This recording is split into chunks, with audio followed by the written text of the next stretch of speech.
Hello दोस्तों, good morning. मैं अमरदीप और आप सबका हमारे यूट्यूब चैनल में स्वागत है। हम लोग लास्ट वीडियो लेक्चर में वेस्पर थ्योरी को ख़त्म किए थे और आज के इस वीडियो लेक्चर में हम लोग नए टॉपिक के साथ शुरुआत करेंगे जो कि केमिकल बॉन्डिंग का लास्ट टॉपिक है, मॉलिक्यूलर ऑर्बिटल थ्योरी। शॉर्टली इसको हम लोग बोलते हैं MOT. Molecular orbital theory shortly इसको क्या बोलते हैं? एमओटी। इसके बारे में हम लोग पढ़ेंगे।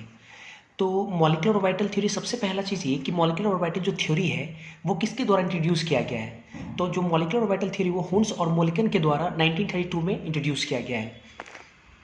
तो हमने लिखा इंट्रोड्यूस बाय हुन्स एंड मोलिकन 1932। और इसके बाद देखते हैं हम लोग कि जैसे जो आपका केमिकल बॉन्डिंग है केमिकल बॉन्डिंग में मेनली आपका दो ही थ्योरी है, एक आपका वैलेंस बॉन्ड थ्योरी और एक आपका मॉलिक्यूलर ऑर्बिटल थ्योरी। एक चीज़ तो और भी आप जानते हो कि जो वैलेंस बॉन्ड थ्योरी है उसको सपोर्ट करता है कौन? हाइब्रिडाइजेशन। तो वैलेंस बॉन्ड थ्योरी और हाइब्रिडाइजेशन एक हो गया आपका थ्योरीज और दूसरा आपका हो गया एमओटी। तो अगर हम बात करें थ्योरीज इन केमिकल बॉन्डिंग, केमिकल बॉन्डिंग की अगर थ्योरीज की बात करें तो ये केमिकल बॉन्डिंग के दो ही तरह के थ्योरीज है। पहला आपका है valence bond theory VBT plus hybridisation, क्योंकि वैलेंस बॉन्ड थ्योरी को सपोर्ट कौन करता है? हाइब्रिडाइजेशन करता है। ठीक है, ये हो गया। और आपका जो सेकंड थ्योरी जो मिलनी है वो आपका एमओटी है, मॉलिक्यूलर ऑर्बिटल थ्योरी। ठीक है, ये आपका जो वीबीटी है वो 1927 में आया था, 1927 में, और जो एमओटी है वो 1932 में आया है। तो मॉलिक्यूलर ऑर्बिटल थ्योरी में बहुत सारी कमियों के कारण मॉलिक्यूलर ऑर्बिटल थ्योरी को इंट्रोड्यूस किया गया। उसको समझने से पहले सबसे पहले हम लोग ये जानेंगे कि मॉलिक्यूलर ऑर्बिटल थ्योरी और वैलेंस बॉन्ड थ्योरी में बेसिक अंतर क्या है। आप वीबीटी जरूर पढ़े होंगे, तो वीबीटी में आप याद करो कि वैलेंस बॉन्ड जो थ्योरी है वो बेस्ड है कि बॉन्ड फॉर्मेशन में सिर्फ वैलेंस इलेक्ट्रॉन ही पार्टिसिपेट करता है। आपको याद होगा कि वैलेंस बॉन्ड थ्योरी के अकॉर्डिंग बॉन्ड फॉर्मेशन में वैलेंस इलेक्ट्रॉन ही पार्टिसिपेट करता है, लेकिन मॉलिक्यूलर ऑर्बिटल थ्योरी के अकॉर्डिंग बॉन्ड फॉर्मेशन में एटम के पास जितने भी इलेक्ट्रॉन है वो सब का सब पार्टिसिपेट करता है। बेसिक अंतर यही है। तो पहले मैं इन दोनों में लिख देता हूँ। तो मैंने ये दोनों पॉइंट लिख दिया यहाँ पे कि जो आपका वीबीटी है वो वैलेंस इलेक्ट्रॉन सिर्फ पार्टिसिपेट करता है किसमें? बॉन्ड फॉर्मेशन में। और चूँकि आपका एमओटी है उसमें सारे electron, all electron of atom participate करता है किसमें? बॉन्ड फॉर्मेशन में। क्लियर है? ये इसमें बेसिक अंतर है। अब आते हैं कि वैलेंस बॉन्ड थ्योरी ऐसे क्या वैलेंस बॉन्ड थ्योरी में कमी है जिसके कारण हमको एमओटी को इंट्रोड्यूस करना पड़ा। तो वैलेंस बॉन्ड थ्योरी में बहुत सारी कमी है। कमी जैसे वैलेंस बॉन्ड थ्योरी आपके कंपाउंड के मैग्नेटिक प्रॉपर्टीज़ को एक्सप्लेन नहीं करता है, कलर प्रॉपर्टीज़ को एक्सप्लेन नहीं करता है। B2C2 जो बॉन्डिंग है, जिसमें कोई B2C2 में जो बॉन्डिंग है उसमें कोई सिग्मा बॉन्ड नहीं है, इस बात को भी वो एक्सप्लेन नहीं करता है। कोई सिग्मा बॉन्ड नहीं है, मतलब कि वैलेंस बॉन्ड थ्योरी बोलता है कि उसमें सिग्मा बॉन्ड है, लेकिन उसमें कोई सिग्मा बॉन्ड नहीं होता है, तो इस बात को भी एक्सप्लेन नहीं करता है। इनर्ट गैस जो है आपका वो भी मॉलिक्यूल का फॉर्मेशन कर सकता है, लेकिन वैलेंस बॉन्ड थ्योरी के अकॉर्डिंग इनर्ट गैस मॉलिक्यूल का फॉर्मेशन नहीं कर सकता है, तो इस चीज़ को भी एक्सप्लेन नहीं करता है। अच्छा, तो ऐसी छोटी छोटी जो कमियां हैं, इसी कमी को दूर करने के लिए मॉलिक्यूलर ऑर्बिटल थ्योरी को इंट्रोड्यूस किया गया। तो मैं उस कमी को थोड़ा सा मैं क्या करता हूँ कि यहाँ पे इसके सामने वीबीटी के सामने में क्या कमी है वो लिख देता हूँ, और इस कमी को दूर कौन करता है? एमओटी। तो एमओटी के ठीक सामने मैं उस पॉइंट को इंट्रोड्यूस कर देता हूँ। तो पहले मैंने जो कमी है वैलेंस बॉन्ड थ्योरी में, मैंने उसको लिख दिया, fails to explain magnetic properties, fails to explain colour properties, fails to explain bonding in B2C2, या कहने का मतलब molecule having no sigma bond. क्योंकि आप वैलेंस बॉन्ड थ्योरी में पढ़े होंगे कि अगर दो एटम के बीच में कितना भी बॉन्ड हो उसमें एक सिग्मा होता है, लेकिन आप ये जानो कि ऐसे बहुत सारे कंपाउंड है जिसमें दो एटम के बीच में जो बॉन्ड है उसमें कोई सिग्मा बॉन्ड नहीं है, तो इस बात को एक्सप्लेन नहीं कर पाता है कौन? आपका वीबीटी। साथ ही साथ इनर्ट गैस मॉलिक्यूल जो है, इनर्ट गैस जो है मॉलिक्यूल का फॉर्मेशन करता है जैसे He2+, तो इस बात को भी एक्सप्लेन नहीं करता है वैलेंस बॉन्ड थ्योरी। ठीक है, तो एमओटी इस चीज़ को करता है, तो मैं उसके सामने लिख देता हूँ कि ये सब करता है। तो मैंने इसके सामने लिख दिया कि जो आपका एमओटी है वो मैग्नेटिक प्रॉपर्टीज को एक्सप्लेन करता है, कलर प्रॉपर्टीज को एक्सप्लेन करता है, B2C2 या किसी मॉलिक्यूल में सिग्मा बॉन्ड नहीं है उस बात को एक्सप्लेन करता है, जैसे C2 में C डबल बॉन्ड C होता है, दोनों का दोनों पाई बॉन्ड होता है, जबकि वीबीटी के अकॉर्डिंग आप क्या जानते हो कि एक सिग्मा एक पाई होता है। तो इस बात को वीबीटी एक्सप्लेन नहीं करता, लेकिन एमओटी एक्सप्लेन कर देता है। एक्सप्लेन बॉन्डिंग इन इनर्ट गैस मॉलिक्यूल, जैसे हम लोग जानते हैं कि He मिलकर के मॉलिक्यूल का फॉर्मेशन नहीं करता है, तो He2 पे सिंगल प्लस ये मॉलिक्यूल का फॉर्मेशन करता है, तो इस बात को आपका MOT एक्सप्लेन करता है। तो ये बेसिक अंतर था। तो हम लोग यहाँ से बस यही जाने कि VBT में कुछ कमियों के कारण MOT को इंट्रोड्यूस किया गया। VBT और MOT में जो बेसिक अंतर है वो ये है कि जो वैलेंस बॉन्ड थ्योरी है वो आपका, उसमें वैलेंस बॉन्ड थ्योरी में क्या होता है कि वैलेंस बॉन्ड जो थ्योरी है उसमें वैलेंस इलेक्ट्रॉन ही पार्टिसिपेट करता है बॉन्ड फॉर्मेशन में, और जबकि जो आपका MOT है उसमें जो आपका MOT में क्या होता है कि एटम के सारे इलेक्ट्रॉन बॉन्ड फॉर्मेशन में पार्टिसिपेट करता है। ये बेसिक अंतर है। इसके बाद ठीक है, अब हम लोग पूरी तरह से MOT पढ़ेंगे। अभी MOT और VBT में अंतर हम आपको बताए थे, ठीक है। अब हम लोग MOT पढ़ेंगे। तो MOT में सबसे इंपॉर्टेंट लाइन ये हम लोग सीखे कि जो सारे इलेक्ट्रॉन है एटम का वो बॉन्ड फॉर्मेशन में पार्टिसिपेट कर सकता है। तो मैं इस लाइन को लिखता हूँ यहाँ पे MOT के बारे में। According to MOT molecular orbital theory, all the electrons, ठीक है, ऑफ एन एटम क्या होगा, कैन कर सकता है, कैन पार्टिसिपेट या can take part in bond formation में पार्टिसिपेट कर सकता है, ठीक है।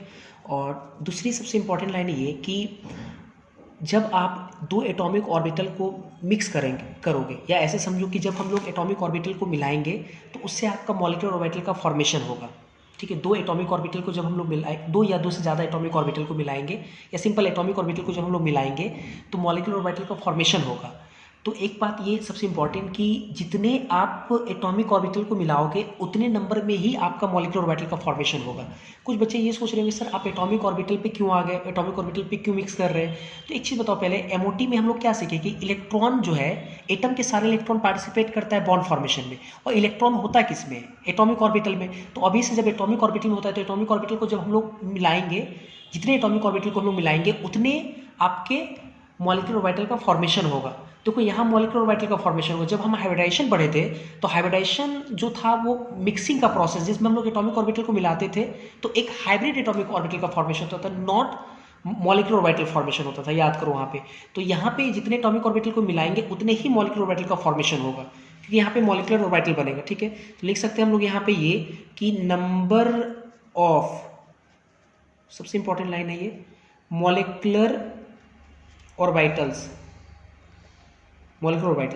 must be equal to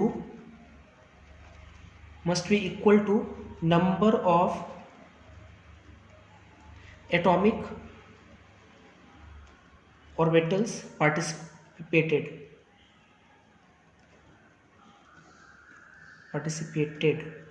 जितने पार्टिसिपेट करेंगे एटॉमिक ऑर्बिटल उतने ही मॉलिक्यूलर ऑर्बिटल का फॉर्मेशन होगा।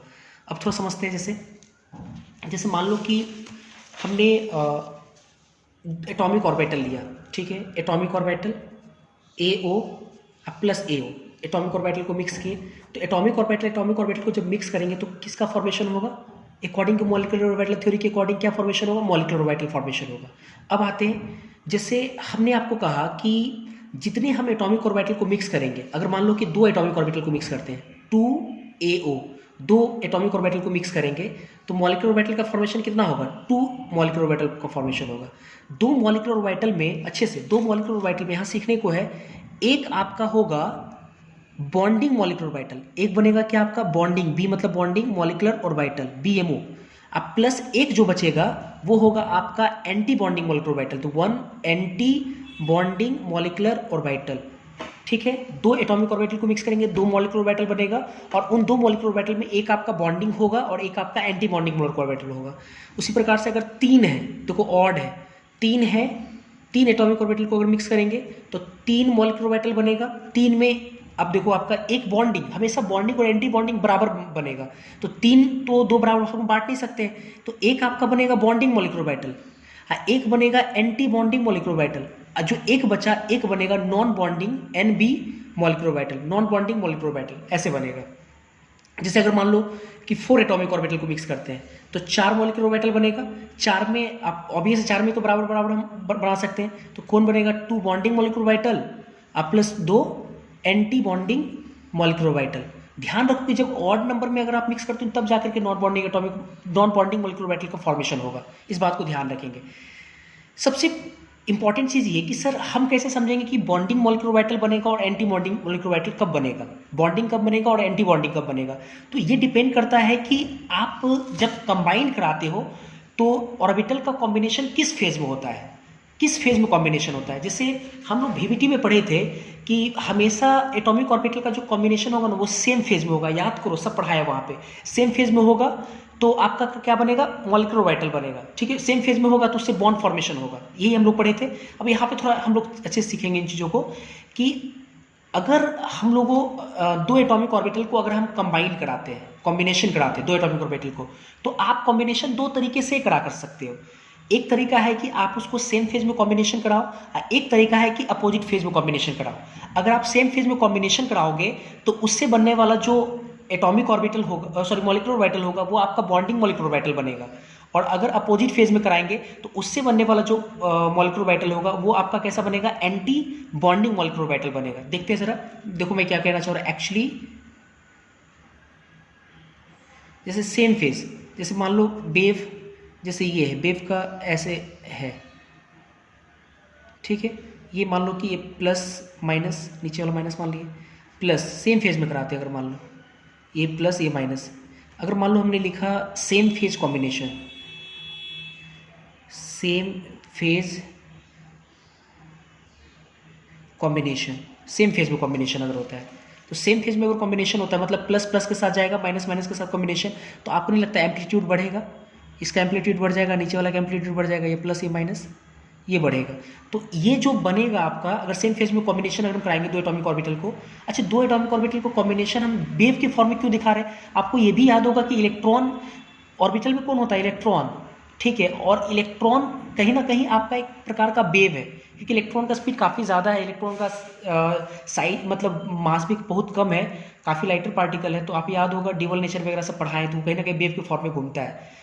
श्रोडिंगर वेव इक्वेशन के अकॉर्डिंग मैंने पढ़ाया था आपको। तो कहीं ना कहीं वेव, तो वेव अगर है तो उसका वेव का दो फेज होगा, तो दो फेज होगा। तो अगर सेम फेज में कॉम्बिनेशन करता है दोनों एटॉमिक ऑर्बिटल सेम फेज में, तो इसके कारण एम्पलीट्यूड बढ़ेगा और इसके कारण जो बनेगा बॉन्ड वो आपका होगा कैसे, सॉरी जो ऐसे इसके कारण जो मॉलिक्यूलर ऑर्बिटल बनेगा उसको क्या हम लोग बोलेंगे, बॉन्डिंग मॉलिक्यूलर ऑर्बिटल, BMO।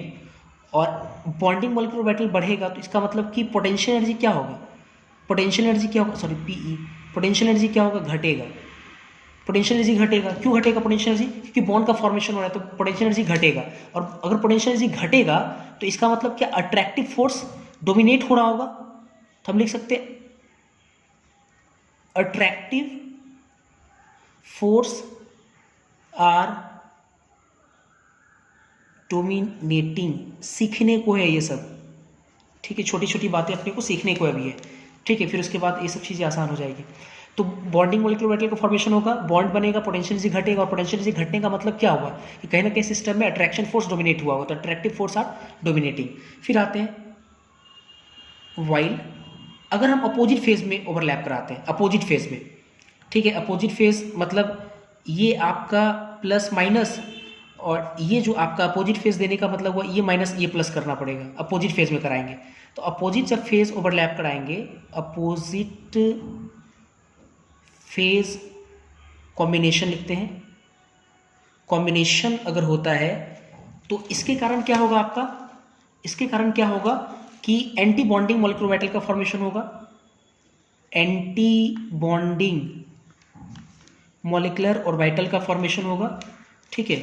और एंटी बॉन्डिंग मॉलिक्यूलर ऑर्बिटल का फॉर्मेशन हुआ, ठीक है, मैं अंतर बताऊंगा बॉन्डिंग और एंटी बॉन्डिंग क्या अंतर है आगे, बस थोड़ा देर में बताऊंगा। एंटी बॉन्डिंग मॉलिक्यूलर ऑर्बिटल का फॉर्मेशन होगा, एंटी बॉन्डिंग देखने से लगता है बॉन्डिंग मतलब बॉन्ड फॉर्मेशन के लिए जिम्मेदार हो, एंटी बॉन्डिंग का मतलब कि बॉन्ड मतलब बॉन्ड के डिस्ट्रैक्शन के लिए जिम्मेदार हो, डिस्ट्रैक्शन मतलब कि तोड़ने के लिए जिम्मेदार हो, तो एंटी बॉन्डिंग उसको बोलेंगे। तो कहीं ना कहीं पोटेंशियल एनर्जी क्या होगा, इसका बढ़ेगा, पोटेंशियल एनर्जी बढ़ेगा तभी तो बॉन्ड जल्दी इजीली टूटेगा। अच्छा, ये रिपल्सिव फोर्स क्या होगा यहाँ पर, अगर पोटेंशियल एनर्जी बढ़ेगा तो इसका सिस्टम में रिपल्सन ज़्यादा हो गया, तो इसका मतलब repulsive forces are dominating, repulsive जो फोर्स होगा वो क्या होगा, डोमिनेट करेगा यहाँ पे, ठीक है। जैसे देखो मैं कहना क्या चाह रहा हूँ, ठीक है, ये तो समझ में आ गया सेम फेज अपोजिट फेज। अब इसी का मैं एग्जांपल दिखा रहा हूँ। जैसे मान लो कि हमने 2 एटॉमिक ऑर्बिटल लिया, जैसे एटॉमिक ऑर्बिटल AO1, ठीक है, और एक एटॉमिक ऑर्बिटल है AO2, एटॉमिक ऑर्बिटल 2। आइए मान लो कि पोटेंशियल एनर्जी नीचे सुपर पोटेंशियल एनर्जी है, ठीक है। इन दोनों को क्या किए, हम इन दोनों को क्या करा रहे हैं कि कॉम्बिनेशन करा रहे हैं इन दोनों। तो 2 तरीके से कॉम्बिनेशन होगा, सेम फेज अपोजिट फेज। तो अगर सेम फेज में कॉम्बिनेशन हुआ, अगर मान लो कि सेम फेज में कॉम्बिनेशन हुआ, तो सेम फेज में कॉम्बिनेशन होने से अभी तुरंत हम लोग का पोटेंशियल एनर्जी घटेगा। तो अगर ये पोटेंशियल एनर्जी का अगर लाइन है नीचे सुपर, तो पोटेंशियल एनर्जी इसका तो घटेगा, तो नीचे चला जाएगा, पोटेंशियल एनर्जी घटेगा। तो ये जो बनेगा उसको क्या बोलेंगे, बॉन्डिंग मॉलिक्यूलर ऑर्बिटल बनेगा। और अगर अपोजिट फेज में कराए, सेम फेज को हम लोग साइज A+B दिखाएंगे, A+B, साई A+B का मतलब सेम फेज में। अगर इन दोनों मॉलिक्यूलर ऑर्बिटल को अपोजिट फेज में अगर कॉम्बिनेशन कराते हैं, तो अपोजिट फेज में अगर कराएंगे तो क्या होगा, पोटेंशियल एनर्जी बढ़ेगा। अब देखो पोटेंशियल एनर्जी बढ़ा तो ये क्या बनाएगा, anti bonding molecular orbital, anti bonding molecular orbital. और ये कब होगा, जब अपोजिट फेज में। तो साई A-B, साई वेव का फंक्शन होता है, A-B मतलब अपोजिट फेज, साई A+B मतलब सेम फेज। ये थोड़ा थोड़ा मैंने कभी पढ़ाया होगा आपको, ठीक है। तो इस तरह से बनेगा। अब देखो सबसे इंपॉर्टेंट बात ये कि जो आपका एंटी बॉन्डिंग मॉलिक्यूलर ऑर्बिटल है, ठीक है, तो वो एंटी बॉन्डिंग मॉलिक्यूलर ऑर्बिटल के जो इलेक्ट्रॉन है, ठीक है, वो डिस्ट्रक्शन ऑफ बॉन्ड के लिए जिम्मेदार होगा, बॉन्ड के तोड़ने के लिए जिम्मेदार होगा। और जो आपका बॉन्डिंग मॉलिक्यूलर ऑर्बिटल के जो इलेक्ट्रॉन है, वो बॉन्ड फॉर्मेशन के लिए जिम्मेदार होगा। तो मैं एक लाइन बस लिख देता हूँ, यही सबसे बड़ा अंतर है कि electrons of antibonding molecular orbital, ठीक है, आर रिस्पॉन्सिबल फॉर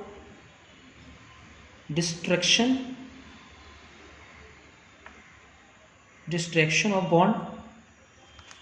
जबकि ये जो आपका बॉन्डिंग मॉलिक्यूलर ऑर्बिटल है, ये है electrons of bonding molecular orbital जो है आर रेस्पॉन्सिबल फॉर किसके लिए, बॉन्ड फॉर्मेशन के लिए। ये बॉन्ड फॉर्मेशन के लिए ही जिम्मेदार होगा, ये बॉन्ड फॉर्मेशन के लिए। कुछ बच्चे तो अभी तक भी नहीं समझ पा रहे होंगे ये जो भी मैंने कॉम्बिनेशन कराया। तो बच्चे एक चीज़ बताता हूँ कि मैं ये वेव है। कई बार बच्चे ऐसे सोचते हैं सर सेम फेज में कराएंगे तो रिपल्सन होगा, रिपल्सन होना चाहिए, तो आप अट्रैक्शन लिख रहे हैं यहाँ पे।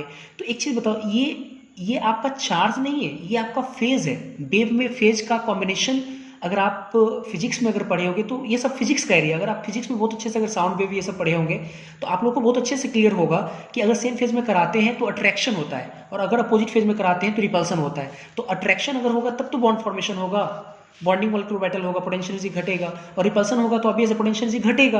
अपोजिट फेज में कराएंगे रिपल्सन होगा, पोटेंशियल एनर्जी बढ़ेगा, पोटेंशियल एनर्जी बढ़ेगा तो एंटी बॉन्डिंग मॉलिक्यूलर ऑर्बिटल होगी। पोटेंशियल एनर्जी बढ़ने से जो बॉन्ड होगा वो टूटने से रिलेटेड होगा, एंटी बॉन्डिंग मॉलिक्यूलर ऑर्बिटल का फॉर्मेशन करेगा। तो ये जो अभी तक मैंने अभी पढ़ा है ये सब बेसिक बातें अभी तक है, ठीक है। ये सिर्फ सीखने को है, 1 से 2 बार 3 बार अपने को पढ़ना है इन चीज़ों को। चलिए फिर इसके बाद आगे हम लोग देखते हैं। हाँ, क्या सीखे हम लोग, यहाँ पे 2-3 लाइन पे मैं बोल देता हूँ। जितना एटॉमिक ऑर्बिटल को मिलाएंगे उतने ही मॉलिक्यूलर ऑर्बिटल का फॉर्मेशन होगा। तो दो मॉलिक्यूलर ऑर्बिटल, एक एंटी बॉन्डिंग दूसरा बॉन्डिंग, एक बॉन्डिंग दूसरा एंटी बॉन्डिंग। 3 रहेगा तो एक बॉन्डिंग दूसरा एंटी बॉन्डिंग तीसरा नॉन बॉन्डिंग। 4 रहेगा तो 2 बॉन्डिंग 2 एंटी बॉन्डिंग। 5 रहेगा तो 2 bonding 2 anti bonding 1 non bonding, ऐसे करके 6 रहेगा तो 3 बॉन्डिंग 3 एंटी बॉन्डिंग, ऐसे फॉर्मेशन होगा। अच्छा, सबसे इंपॉर्टेंट बात हम लोग सीखे कि अगर हम लोग सेम फेज में कॉम्बिनेशन कराते हैं, सेम फेज में एटॉमिक ऑर्बिटल को अगर सेम फेज में कॉम्बिनेशन कराते हैं नीचे वाला, तो बॉन्डिंग मॉलिक्यूलर ऑर्बिटल का फॉर्मेशन होगा। और ये बॉन्डिंग मॉलिक्यूलर ऑर्बिटल जो होगा ये बॉन्ड फॉर्मेशन से संबंधित होगा, ठीक है। और अगर अपोजिट फेज में कराएंगे तो उसके कारण जो बनेगा वो एंटी बॉन्डिंग मॉलिक्यूलर ऑर्बिटल बनेगा। और ये किससे रिलेटेड होगा, आपका बॉन्ड डिस्ट्रैक्शन से रिलेटेड होगा। क्लियर है यहाँ तक हम लोग ये सीखे। इसके बाद देखते हैं बॉन्ड ऑर्डर। इसके बाद हम लोग देखेंगे कि बॉन्ड ऑर्डर क्या है। तो बॉन्ड ऑर्डर देखते हैं एक बार। बॉन्ड ऑर्डर तो सिंपल है, ये इंपॉर्टेंट है, आपके कई बार एग्जाम में आता है कि बॉन्ड ऑर्डर निकालने के लिए, ठीक है। तो बॉन्ड ऑर्डर सिंपल ऐसे समझो कि बॉन्ड ऑर्डर जो होता है वो नंबर ऑफ बॉन्ड को काउंट करता है। बॉन्ड ऑर्डर मतलब मैथमेटिकली हम लोग बोल सकते हैं कि calculation of number of bonds is equal to bond order, ठीक है। तो एक लाइन में लिख देता हूँ यहाँ पे, तो मैंने यहाँ पे लिखा mathematical calculation of number of bonds, और नंबर ऑफ बॉन्ड्स और बॉन्ड में कितना इलेक्ट्रॉन होता है, 2 इलेक्ट्रॉन बॉन्ड होता है, ठीक है, ये इसके बारे में लिखा। अब इसको अगर हम फार्मूला का रूप देना चाहें तो जरा अच्छे से देखना। अगर मान लेते हैं इफ स्मॉल एन, और नीचे में मैं लगा देता हूँ बी, एन भी मान लो कि नंबर ऑफ, मान लेते बी, बी क्यों लगाया मैं मेंशन करता हूँ, number of bonding molecular orbital electron है, इलेक्ट्रॉन मैंने बोला है, ठीक है, एन बी मतलब N B, number of B, B मतलब बॉन्डिंग, बॉन्डिंग मॉलिक्यूलर ऑर्बिटल आपका इलेक्ट्रॉन है, ठीक है, और और आप मान लो कि एन ए जो है ये number of antibonding molecular orbital electron है, ठीक है। तो एक चीज़ बताओ मेरे को, हमको निकालना है बॉन्ड ऑर्डर। तो सिंपल मैथमेटिकल कैलकुलेशन क्या है कि नंबर ऑफ बॉन्ड्स को हम लोग बोलते हैं बॉन्ड ऑर्डर, हमको नंबर ऑफ बॉन्ड कैलकुलेट करना है। तो आपको पता है कि एन बी हम लोग माने क्या है, एन बी हम लोग माने number of bond molecular orbital electron माने, इलेक्ट्रॉन का संख्या, मतलब कि बॉन्डिंग मॉलिक्यूलर ऑर्बिटल में कितना इलेक्ट्रॉन है, तो नंबर ऑफ बॉन्ड कितना हो जाएगा, क्योंकि 2 इलेक्ट्रॉन मिलकर के एक बॉन्ड बनाता है। तो यहाँ से अगर बॉन्ड, अगर बॉन्डिंग मॉलिक्यूलर बॉन्ड कंस्ट्रक्टेड की अगर बात करेंगे बनाने के लिए जो, तो वो कितना हो जाएगा, एन बी बटा 2 हो जाएगा, क्योंकि इलेक्ट्रॉन का संख्या एन बी माने हैं, और एक बॉन्ड जो होता है एक बॉन्ड 2 इलेक्ट्रॉन से बनता है, तो इसका मतलब एन बी बटा 2 से टोटल डिवाइड कर देंगे, एन बी बटा 2 हो जाएगा, एन बी बटा 2 बॉन्ड कंस्ट्रक्टेड की संख्या को दिखाएगा। और देखो एन ए माने हैं number of antibonding molecular orbital electron, मतलब एंटी बॉन्डिंग मॉलिक्यूलर ऑर्बिटल में कितने इलेक्ट्रॉन है, तो बॉन्ड डिस्ट्रक्टेड कितना हो जाएगा, बॉन्ड डिस्ट्रक्टेड कितना हो जाएगा, एन ए अपॉन 2 हो जाएगा, क्योंकि ये इलेक्ट्रॉन का संख्या है एन ए, तो जितना इलेक्ट्रॉन है उसका आधा बॉन्ड बनेगा, तो आधा बॉन्ड बन गया। अब तो बॉन्ड ऑर्डर कितना हो जाएगा, बी ओ कितना हो जाएगा, बॉन्ड ऑर्डर बराबर हो जाएगा, हम लोग बॉन्ड डिस्ट्रक्टेड मतलब कि बॉन्ड कंस्ट्रक्टेड मतलब बना है इतना, इतना टूटा है, तो बनने में से टूटने को घटा देंगे तो नंबर ऑफ कितना बॉन्ड निकल जाएगा, अर्थात एन बी बटा 2 माइनस एन ए बटा 2, मतलब कि जो बॉन्ड ऑर्डर का जो फॉर्मूला होगा वो N B minus N A बटा कितना हो जाएगा, 2 हो जाएगा, जहां एन ए एन बी क्या है, एन ए आपका एंटी बॉन्डिंग मॉलिक्यूलर ऑर्बिटल में इलेक्ट्रॉन का संख्या कितना है, और एन बी कितना है, बॉन्डिंग मॉलिक्यूलर ऑर्बिटल में इलेक्ट्रॉन का संख्या कितना है, उसको घटा करके 2 से डिवाइड करेंगे, हमारा बॉन्ड ऑर्डर निकल जाएगा। क्लियर यहाँ तक है? अच्छा, इसके बाद फिर इसके बाद हम लोग देखेंगे एटॉमिक ऑर्बिटल के कॉम्बिनेशन कैसे होता है। तो हम हेडिंग लगाएंगे combination of atomic orbital, atomic orbitals का कॉम्बिनेशन। तो एटॉमिक ऑर्बिटल का जो कॉम्बिनेशन होता है उसके कॉम्बिनेशन के लिए एक ही मेथड है जिसको हम लोग बोलते हैं LCAO मेथड। LCAO मेथड मतलब linear LCO, linear combination, linear combination of atomic orbitals, जिसको हम लोग शॉर्टली बोलते हैं LCAO मेथड। मतलब LCAO मेथड से हम लोग क्या कर सकते हैं, एटॉमिक ऑर्बिटल को कॉम्बिनेशन कर सकते हैं, कंबाइन कर सकते हैं। और सबसे महत्वपूर्ण बात ये है कि ये जो LCAO मेथड है, लीनियर कॉम्बिनेशन एटॉमिक ऑर्बिटल जो मेथड है एटॉमिक ऑर्बिटल को आपस में कंबाइन करने का, ये सिर्फ और सिर्फ डाई होमो एटॉमिक मॉलिक्यूल के लिए ही एप्लीकेबल है। मतलब कि आप वैसे ही मॉलिक्यूल के आप एटॉमिक ऑर्बिटल को कंबाइन कर सकते हैं, उनके एटॉमिक ऑर्बिटल को कंबाइन कर सकते हैं जिस मॉलिक्यूल का नेचर कैसा हो, डाई हो, डाई मतलब 2 मॉलिक्यूल उसमें हो, और होमो एटॉमिक हो मतलब एटम क्या हो, सेम हो। तो मैं इसको लिखता, तो मैंने उस लाइन को लिखा कि combining atomic orbital must having same energy for di homoatomic molecule, di मतलब 2, होमो मतलब सेम एटॉमिक मॉलिक्यूल, जैसे B2 डाई है, 2 मॉलिक्यूल इसमें है, और होमो मतलब सेम एटम, B है, C है, 2 है, इसमें भी 2 है, तो डाई हो गया, और N है, सेम है। तो इसके लिए किसके लिए नहीं एप्लीकेबल होगा, HF के लिए एप्लीकेबल नहीं होगा। ये डाई ज़रूर है लेकिन होमो नहीं है, ये नहीं होगा। CH4 ये पॉली है, डाई नहीं है, ये नहीं होगा। CO डाई ज़रूर है लेकिन होमो नहीं है, तो इन सब के लिए एप्लीकेबल नहीं होगा। तो एप्लीकेबल सिर्फ B2, C2, N2, F2, H2 ऐसे मॉलिक्यूल के लिए एप्लीकेबल होगा। क्लियर यहाँ तक?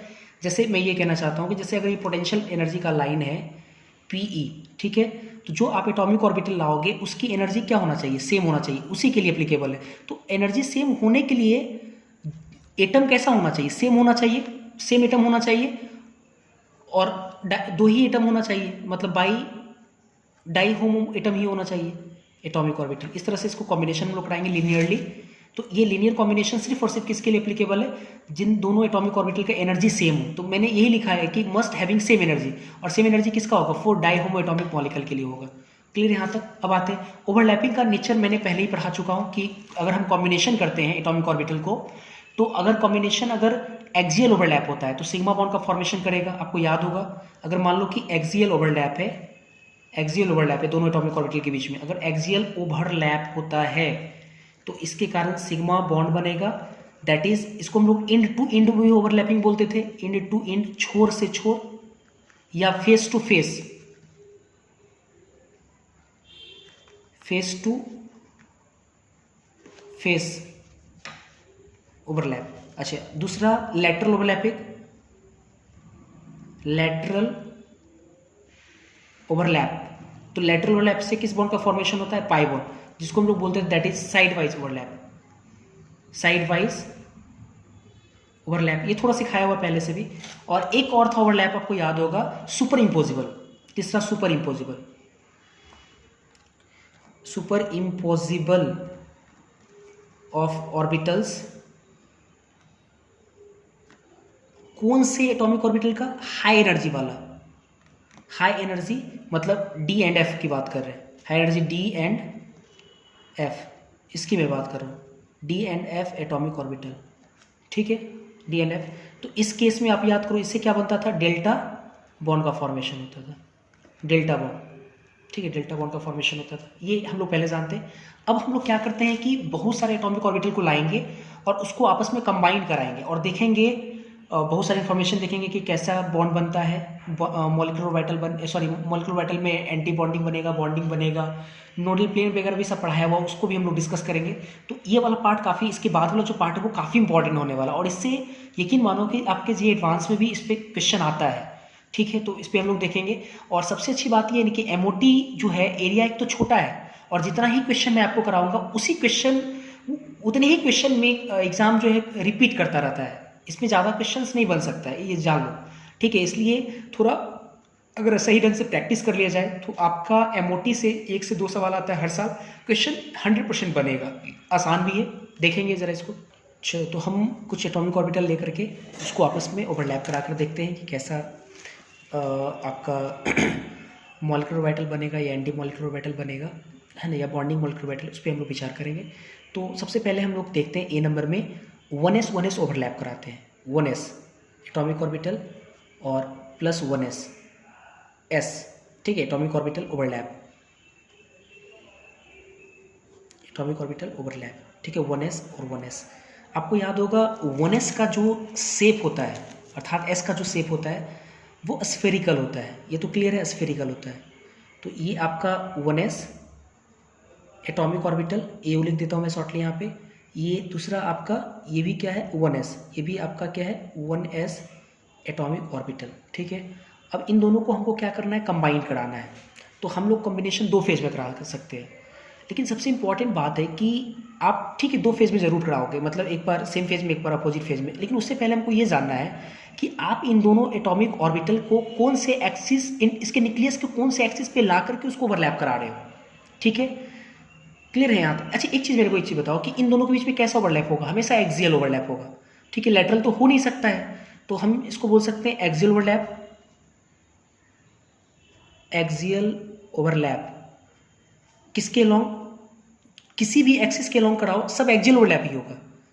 अलोंग एक्स एक्सिस कराओ, अब एक्स एक्सिस के दोनों स्फीयर को अगर आप एक्स एक्सिस पे लाके कराओ, एक्सियल ओवरलैप ही होगा आपका, ठीक है। अलोंग एक्स एक्सिस, चाहे वाई एक्सिस, चाहे जेड एक्सिस, मतलब किसी भी एक्सिस के कराओ।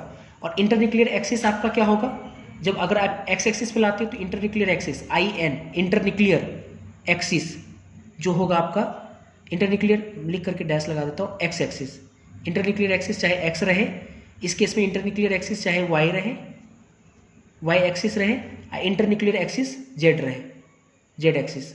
मतलब मेरा ये कहना है ना कि जब आप दोनों ऑर्बिटल को अगर एक्सियल ओवरलैप कराना चाहते हो तो पहले एक्स एक्सिस पे लाओगे तो ऑब्वियस उसका अपने आप इंटरन्यूक्लियर एक्सिस कहाँ चला जाएगा, एक्स एक्सिस पे चला जाएगा। ये चीज़ मैं कहना चाह रहा हूँ। तो कॉम्बिनेशन दो तरीके से हो सकता है। तो एक हो सकता है कैसा, अपोजिट फेज, एक सेम फेज। तो साई ए माइनस बी का मतलब क्या हुआ, अपोजिट फेज, और साई ए प्लस बी का मतलब क्या हुआ, सेम फेज। यही होता है ना। तो अगर अपोजिट फेज में कराएंगे, बढ़िया समझना है यहाँ पे दोस्त, क्योंकि स्ट्रक्चर वगैरह भी इंपॉर्टेंट है और जेईई एडवांस में आता है, तो समझ लो कितना थोड़ा कॉन्सेप्चुअल चीज़ें ये है। अगर मान लो कि ए माइनस बी मैंने लिखा, अपोजिट फेज में अगर ओवरलैप होना है, तो आप याद करो अभी थोड़ी देर पहले मैंने बेसिक कॉन्सेप्ट समझाया था कि अगर अपोजिट फेज में ओवरलैप होता है तो करने से एंटी बॉन्डिंग मॉलिक्यूलर ऑर्बिटल का फॉर्मेशन होता है, ऐसा मैंने समझाया था। और दूसरा पोटेंशियल एनर्जी बढ़ता है, और तीसरा रिपल्सन फोर्स डोमिनेट होता है, रिपल्सन। तो अगर इन दोनों के बीच में अगर हम ओवरलैप कराते हैं तो रिपल्सन डोमिनेट होगा, रिपल्सन डोमिनेट होगा। और अगर इन दोनों के बीच में रिपल्सन डोमिनेट होगा तो आपको नहीं लगता इन दोनों को जब कराने के लिए हम ओवरलैप कराने के लिए गए, जैसे ही नजदीक लाएंगे दोनों स्फीयर को, और दोनों के बीच में काफी रिपल्सन है, तो ये जो आपका जो स्फीयर है वो ओवल शेप में चला जाएगा रिपल्सन की वजह से। मतलब ये दूर भागेगा, दूर, ये नज़दीक वाला जो लोब है वो पीछे की तरफ भागेगा, इसका भी पीछे की तरफ भागेगा, और फाइनल जो स्ट्रक्चर आएगा वो कुछ ऐसा हो जाएगा, ऐसे। मतलब जब हम लोग लैप कराएंगे ऐसा हो जाएगा। क्लियर है। और अपोजिट फेज में तो ये प्लस और ये माइनस है आपका, ठीक है ना। तो ये आपका ऐसा बनेगा, अपोजिट फेज में कराएंगे। सेम फेज में कराएंगे तो क्या होगा, सेम फेज में मतलब प्लस प्लस के साथ करेगा, है ना, प्लस प्लस के साथ करेगा सेम फेज में। ये प्लस, ये मान लो आगे वाला प्लस है, इसका प्लस प्लस के साथ किया सेम फेज में, तो सेम फेज में ओवरलैप करेगा तो एम्पलीट्यूड बढ़ेगा। तो ये दोनों जब ओवरलैप करेगा, अच्छे समझना है, ओवरलैप करेगा तो ओवरलैप करने से एम्पलीट्यूड बढ़ेगा, तो बीच का जो पोर्शन होगा वो बड़ा हो जाएगा, और बाद का छोड़िए वाला, बाद का छोड़िए वाला छोटा रहेगा। तो आपको नहीं लगता है कि कुछ ऐसा स्ट्रक्चर देखने को हमको मिल सकता है, ऐसा? अच्छे से देखना जरा दोस्त,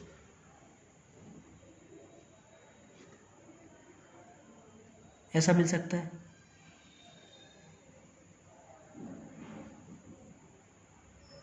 है ना, थोड़ा ज़्यादा ऐसा स्ट्रक्चर देखने को मिल सकता है। ये बीच में प्लस, ये माइनस, ऐसा कुछ बनेगा, ठीक है। अच्छा, अब एक चीज़ देखो, ये आपका क्या होगा, बॉन्डिंग मॉलिक्यूलर ऑर्बिटल या एंटी बॉन्डिंग मॉलिक्यूलर ऑर्बिटल? तो आपको पता होना चाहिए ये आपका एंटी बॉन्डिंग मॉलिक्यूलर ऑर्बिटल होगा, ठीक है। और ये आपका क्या होगा, बॉन्डिंग मॉलिक्यूलर ऑर्बिटल होगा। तो हम दोनों को चूंकि एक्सियल ओवरलैप होगा, सिग्मा बॉन्ड ही बनेगा, तो दोनों को डिफ्रेंशिएट करने के लिए एक में सिग्मा में हम लोग लिखेंगे सिग्मा 1s ओवरलैप हुआ है, सिग्मा 1s लगा देंगे नीचे में सबस्क्रिप्ट फॉर्म में, और चूंकि ये एंटी है तो स्टेरिक का साइन लगा देंगे। ये आपका सिग्मा 1s है, लेकिन ये मॉलिक्यूलर है तो इसमें हम लोग ये स्टेरिक का साइन नहीं लगाएंगे। तो स्टेरिक बताएगा एंटी बॉन्डिंग मॉलिक्यूलर ऑर्बिटल, और जो बिना स्टेरिक वाला सिग्मा है वो बताएगा कि आपको बॉन्डिंग मॉलिक्यूलर ऑर्बिटल। ये अंतर है। और भी बहुत सारी चीज़ें देखते हैं इसमें जरा, जैसे मैंने आपको नोडल प्लेन वगैरह सिखाया होगा, नोडल प्लेन, नोडल पॉइंट, ये सब मैंने आपको कहीं ना कहीं सिखाया होगा एटॉमिक स्ट्रक्चर में, तो वो सब भी इसमें पूछा जाता है कि इसमें कितने नोडल प्लेन है, कितने नोडल पॉइंट है, ये सब पूछा जाता है। तो अगर इस पर अगर हम लोग ध्यान दें थोड़ा, तो देखते हैं जरा पहले उससे पहले मैं एक चीज़ और बताता हूँ कि यहाँ पे बीच में, यहाँ जो बीच में इलेक्ट्रॉन डेंसिटी क्या होगा, मतलब ये दूर जाने के कारण ये बीच वाला जोन में इलेक्ट्रॉन डेंसिटी घटेगा कि बढ़ेगा? इलेक्ट्रॉन डेंसिटी की बात करें तो ऑब्वियस है घटेगा, क्योंकि रिपल्सन है, रिपल्सन की वजह से सारा इलेक्ट्रॉन पीछे की तरफ भागेगा, इलेक्ट्रॉन डेंसिटी घटेगा। और यहाँ बीच में चूंकि ओवरलैप हुआ है तो बीच में इलेक्ट्रॉन डेंसिटी क्या होगा, इलेक्ट्रॉन डेंसिटी बीच वाले पोर्शन में बढ़ेगा, ठीक है, ये बीच वाले पोर्शन में,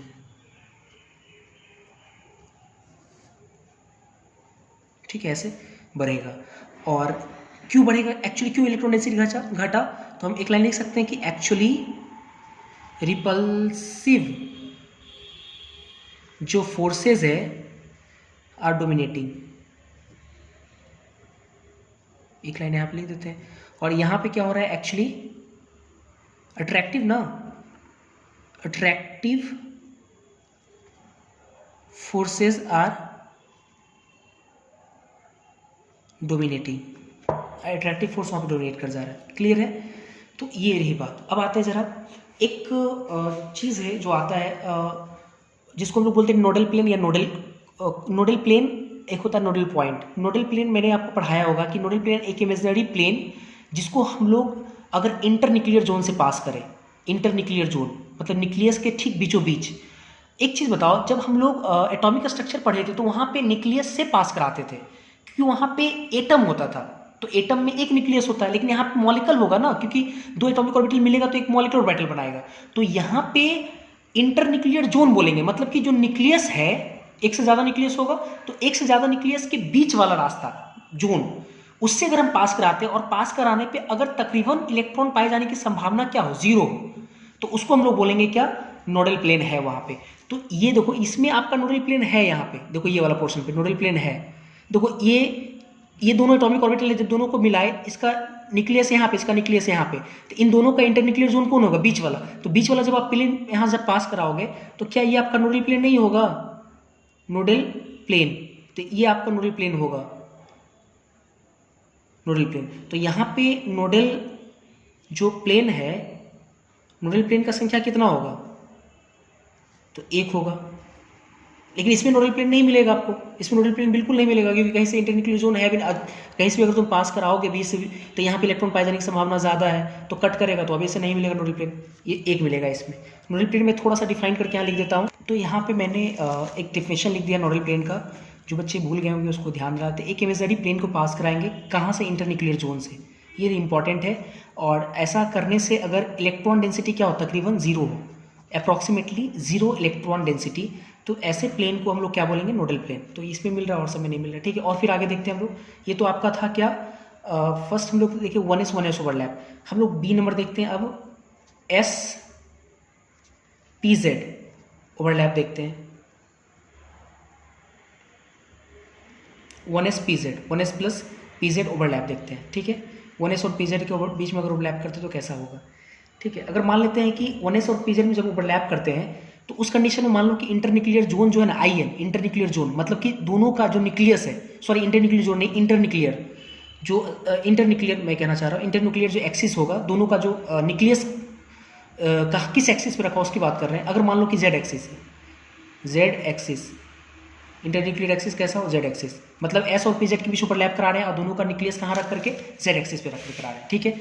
देखते हैं जरा, एस का शेप कैसा होता है, स्फेरिकल, और पी जेड, तो पी जेड आपका डम्बेल होगा, लेकिन जेड एक्सिस पे होगा, तो इसको मान लो ये जेड एक्सिस है आपका, मानने के ऊपर है, कैसा भी जेड एक्सिस मान सकते हैं, चलो ये मान लिया हम लोग, ठीक है, ये हो गया। और इंटरन्यूक्लियर एक्सिस कहाँ पे आपका है, इंटरन्यूक्लियर जो एक्सिस है आपका वो क्या है, जेड एक्सिस। कॉम्बिनेशन हम लोग दो तरीके से करा सकते हैं, एक तरीका है सेम फेज, एक तरीका है अपोजिट फेज, ए माइनस पे, ठीक है। सेम फेज में कराते हैं, सेम फेज बढ़िया सीखना है यहाँ पे जरा। सेम फेज कराएंगे तो प्लस, ये प्लस प्लस प्लस के साथ होगा, लेकिन अच्छे समझना है यहाँ पे जेड एक्सिस पे रख कर कराना है आपको। तो ये जेड है पहले से, पी जेड है, और ये आपका स्फेरिकल है, तो स्फेयर, अब पी जेड को हम लोग ऊपर से लाएंगे, तो पी जेड आपका ऊपर होगा, और दोनों का जो ये पी जेड आपका, पी जेड मतलब क्या हो गया, परपेंडिकुलर, मतलब ऊपर है आपका पी जेड, ठीक है। और इंटरन्यूक्लियर एक्सिस भी क्या है, जेड है, मतलब दोनों को जेड एक्सिस पर रख करके हम लोग काम कर रहे हैं। तो आपको नहीं लगता है कि ये दोनों एक दूसरे के साथ, ये प्लस ऐसे ओवरलैप करेगा, एक दूसरे से ओवरलैप करेगा, तो बढ़िया सीखा जा रहा है यहाँ पे। प्लस प्लस के बीच ओवरलैप करने से ये वाला पोर्शन क्या होगा, प्लस प्लस वाला ये बढ़ जाएगा, ये छोटा रहेगा। तो हमको लगता है कि ओवरलैप करने के बाद ये प्लस और ये जो आपका ये वाला पोर्शन तो जस का तस रह जाएगा, ये माइनस, ऐसे थोड़ा अच्छे सीखना है यहाँ पे। मैं फिर से एक बार बता दूं कि आप इन दोनों के बीच में ओवरलैप कराए सेम फेज में, तो ये एम्पलीट्यूड बढ़ेगा, तो ये वाला जो ओवेल है ये काफ़ी बड़ा हो गया ओवरलैप होने से, और ये तो माइनस 10 का 10 छोटा वाला बच गया, ये छोटा वाला ही मैं यहाँ पे दिखा रहा हूँ।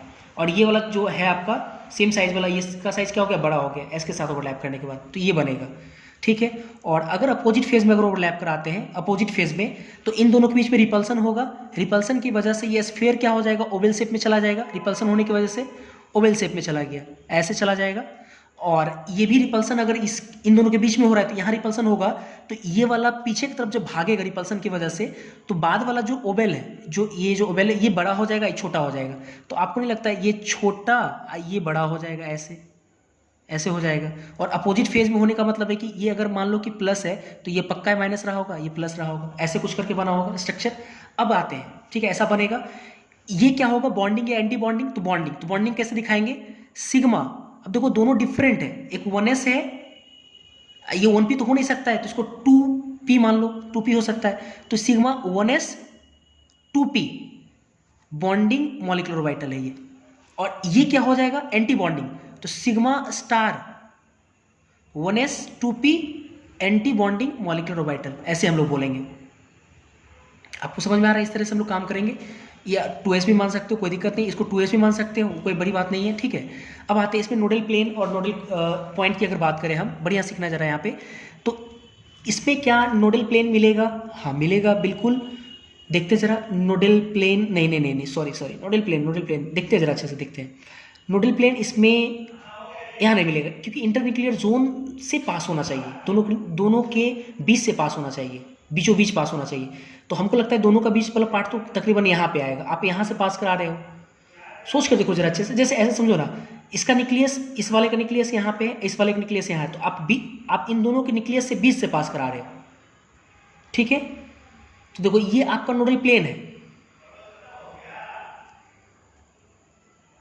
ये नोडल प्लेन है, ठीक है।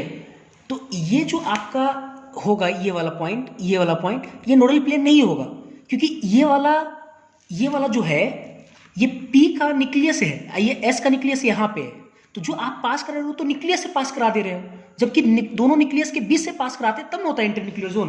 तो ये वाला आपका क्या होगा, नोडल प्लेन नहीं होगा, नोडल प्लेन नहीं होगा। बल्कि नोडल प्लेन नहीं तो उसको हम लोग क्या बोल सकते हैं, नोडल पॉइंट बोल सकते हैं। शॉर्टली इसको हम लोग बोलेंगे एनपी, ध्यान रखेंगे एनपी 0 1, मतलब एनपी यहाँ पे 1 है, नोडल प्लेन नहीं है। और यहाँ पे नोडल प्लेन 1 है, और नोडल पॉइंट देख लेते, नोडल पॉइंट देखो ये वाला नोडल पॉइंट हो जाएगा, है ना। एक ये नोडल पॉइंट हमको मिल गया, एक नोडल प्लेन मिल गया, तो टोटल नोडल कितना हो गया, ये आपका एनपी है, ये आपका क्या है, एनपी है, नोडल पॉइंट है। तो टोटल नोड्स कितना हो गया, नोडल प्लेन और नोडल पॉइंट दोनों को जोड़ देंगे 2 हो जाएगा, ठीक है। Nodal plane 1, nodal total nodes कितना हो जाएगा, 2 हो जाएगा। सी हम लोग एस और पी वाई इंटरन्यूक्लियर जोन मान लो जेड एक्सिस है, ठीक है। S plus P Y, S और पी वाई को कर रहे हैं इस बार, लेकिन दोनों का इंटरन्यूक्लियर जोन कहाँ पे है, सॉरी इंटरन्यूक्लियर जोन बोल रहा है, इंटरन्यूक्लियर एक्सिस कौन सा है, जेड है। तो एस मान लो कि 2s है, ये 2s एटॉमिक ऑर्बिटल है, और जो p आपका है पी वाई, ये मान लो कि ये है आपका y, ये हम लोग x एक्सिस मान इसको y मान लेते हैं, तो ये इस तरह से आपका ऐसे, ये ठीक है y एक्सिस है। और दोनों का इंटरन्यूक्लियर एक्सिस क्या है, IN क्या है, z एक्सिस है।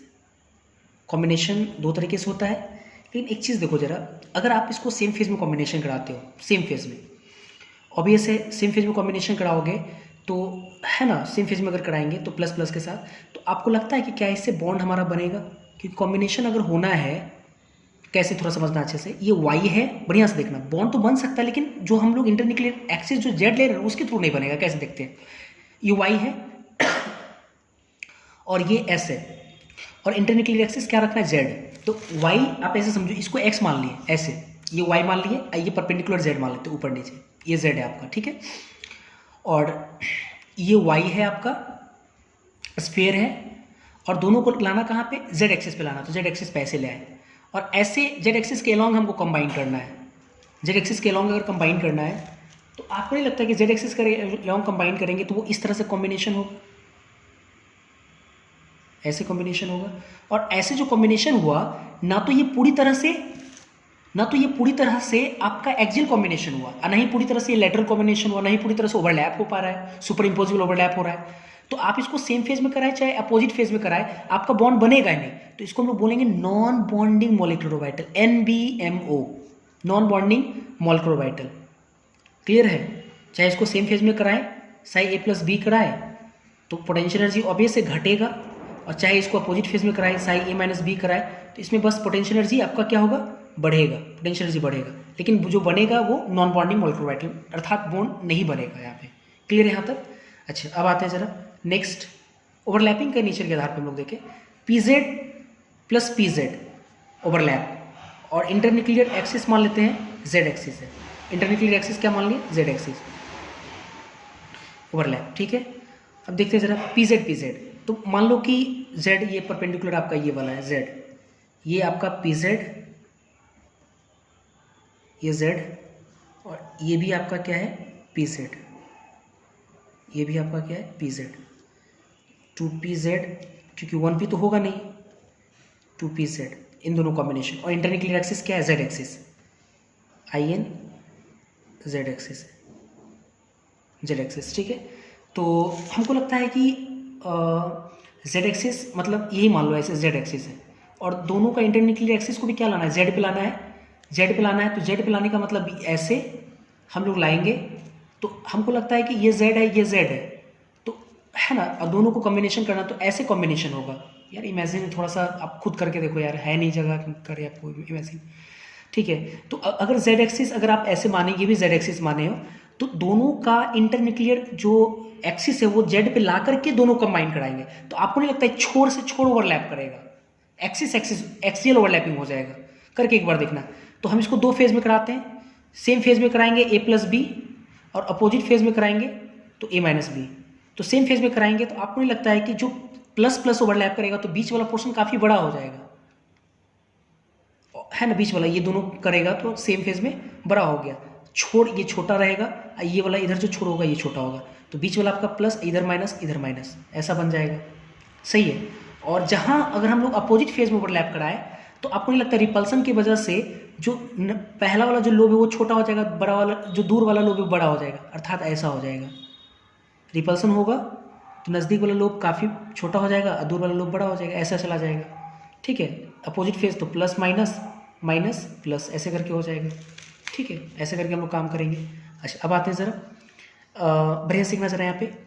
तो हम लोग ये तो सीख लिए, तो इसको हम लोग क्या बोलेंगे, सेम फेज में हुआ तो ऑब्वियस है बॉन्डिंग मोलिकुलर ऑर्बिटल सिग्मा किसके किसके बीच, तो 2pz आप सीधा बोल सकते हो, हालांकि दोनों सेम है तो 2pz ही बोलेंगे या 2p बोल सकते हैं, 2pz बॉन्डिंग मोलिकुलर ऑर्बिटल, यहाँ पे sigma star 2pz bonding anti bonding molecular orbital ये बोल सकते हैं। अगर इसमें हम लोग नोडल प्लेन या नोट्स की अगर हम लोग बात करें, बढ़िया सीखना जरा यहाँ पे, ये आपका क्या है न्यूक्लियस है और ये न्यूक्लियस है, ठीक है, बढ़िया सीखना जरा यहाँ पे।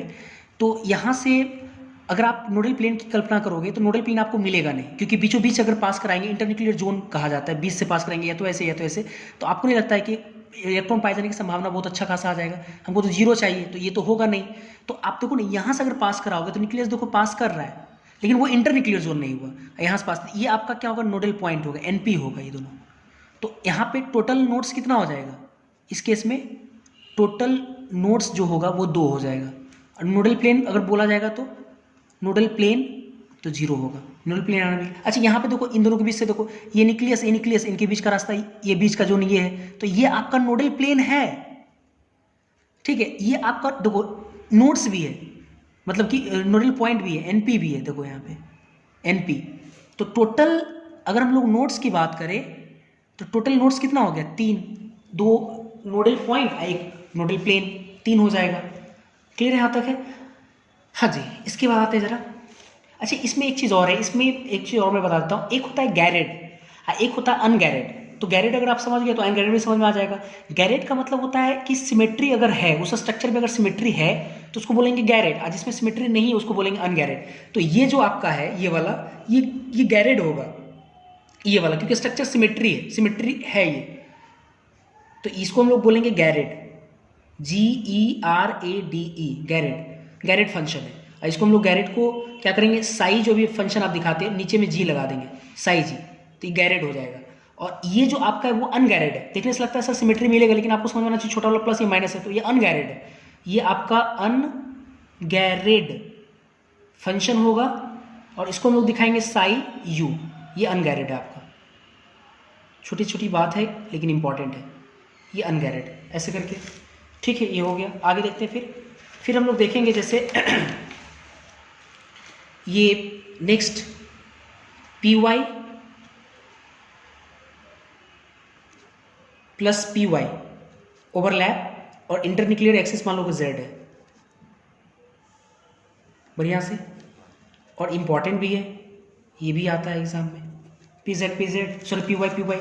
तो Y हम कल्पना कर लेते हैं कि Y ये वाला एक्सिस है, ठीक है, मानने के ऊपर है, ये Y मान लेते हैं, PY डम्बल शेप, प्लस ये भी Y मान लिए, ये आपका डम्बल शेप, ठीक है। PY ये 2PY, ये भी मान लो 2PY है, ठीक है। और इंटरन्यूक्लियर एक्सिस क्या है, ये z है, ठीक है, z माने हैं। अब हम लोग दो फेज में ओवरलैप करा सकते हैं, दो फेज में ओवरलैप करा सकते हैं, a plus B same phase और a minus B opposite phase. एक चीज़ बताओ कि ये दोनों को जब ओवरलैप कराएंगे पी वाई को z पे लेकर के, तो कैसा ओवरलैप होगा, एक्सियल या लैटरल?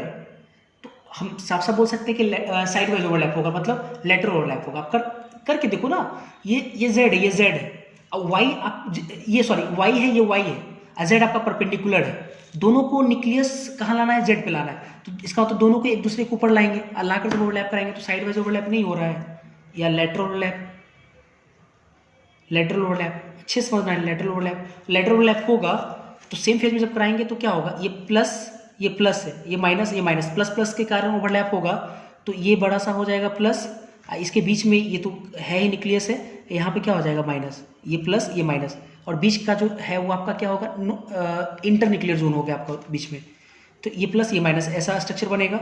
और अगर अपोजिट फेज में कराते हैं, अपोजिट फेज में मतलब minus plus plus minus, obviously दोनों एक दूसरे को क्या करेगा, रिपेल करेगा, तो रिपेल करेगा तो एक टेढ़ा हो जाएगा, ऐसे घूम जाएगा, बेंड कर जाएगा। तो देखो ना ऐसे करके 3D में थोड़ा देखना जरा अच्छे से, ऐसे हो जाएगा और अगला वाला ऐसे भाग जाएगा, ठीक है, इस तरह से भागेगा, सही है, ऐसे ही भागेगा ना एक दूसरे का, ठीक है, ऐसे हो जाएगा। तो अब देखते हैं जरा ये अब हम लोग इसमें चेक करते हैं जरा, ये जो हम बनाए यहाँ पे भी, ठीक है, ये आपका सिग्मा बोल सकते हो, सॉरी लेटरल या नहीं, लेटरल वन पाई बनेगा, तो हम लोग पाई में क्या लिख सकते हैं, पाई 2py बॉन्डिंग मॉलिक्यूलर ऑर्बिटल, और ये पाई 2py दोनों सेम है तो एक बार लिखेंगे एंटी बॉन्डिंग मॉलिक्यूलर ऑर्बिटल, लेकिन बॉन्डिंग में एंटी बॉन्डिंग को डिफ्रेंशिएट करने के लिए स्टार लगाना पड़ता है, तो स्टार लगा दिए। अब आते हैं जरा, अगर इसमें हम नोडल प्लेन की बात करें या नोडल टोटल नोड्स की अगर हम लोग बात करें, तो एक चीज़ बताओ, ये आपका इंटरन्यूक्लियर जोन है बीचों बीच, तो ये पास करेगा तो एक देखो साफ साफ दिख रहा है, यहाँ से नोडल प्लेन मिलेगा, ये आपका नोडल प्लेन है, तो टोटल नोड्स कितना हो जाएगा, नोडल पॉइंट तो मिलेगा नहीं, टोटल नोड्स कितना हो जाएगा 1। और यहाँ अगर हम लोग देखें तो देखो एक ही नोडल प्लेन ये मिलेगा, एक नोडल प्लेन देखो साफ साफ दिख रहा है कि ये मिलेगा, इंटरन्यूक्लियर जोन दोनों है, और नोड्स मिलेगा नहीं, नोडल पॉइंट मिलेगा नहीं, तो नोडल प्लेन 2 और टोटल नोड्स जो होगा वो 2 मिल जाएगा यहाँ पे, क्लियर है। चलिए इसके बाद फिर देखते हैं आगे, F 2py 2pz, बढ़िया से 2py 2pz और इंटरन्यूक्लियर एक्सिस z ओवरलैप हम लोग करेंगे। तो 2py आप ऐसा करो कि y इसको मान लो, z इसको मान लो, परपेंडिकुलर होता है तो किसी को भी मान सकते हैं हम लोग किसी भी तरीके से, तो ये मान लो कि आपका y है, ये वाला मान लो आपका z है, ठीक है, ऐसा मान लीजिए, और दोनों को ओवरलैप कराना है, किस एक्सिस पे रख करके, z एक्सिस पे रख करके। इंटरन्यूक्लियर एक्सिस कौन सा है, z एक्सिस, ठीक है, z एक्सिस इस पे कराएंगे। तो आप एक चीज़ सोचो जरा, यहाँ पे ये y है और ये z है, दोनों को न्यूक्लियस को z एक्सिस पे लाएं, अर्थात ये वाला दोनों न्यूक्लियस ऐसे रहेगा, और ऐसे ही इसको कंबाइन करा रहे हैं, तो आपको लगता है ये इसके साथ कंबाइन करेगा तो कुछ ऐसा कॉम्बिनेशन होगा, सेम फेज अपोजिट फेज तो बाद में बात करेंगे, लेकिन देखो ऐसा ओवरलैप होगा, और ये जो ओवरलैप है कोई एक खास तरह का ओवरलैपिंग नहीं है, तो ये क्या बनाएगा NBMO, तो इसलिए सेम फेज अपोजिट फेज करने से कोई फायदा नहीं है, कॉम्बिनेशन, ठीक है, NBO non molecular orbital, non bonding molecular orbital combination हो रहा है, NBMO बनेगा, ठीक है, तो होगा नहीं G। इसके बाद देखते हैं DXY plus PY, internuclear axis मान लेते हैं X है,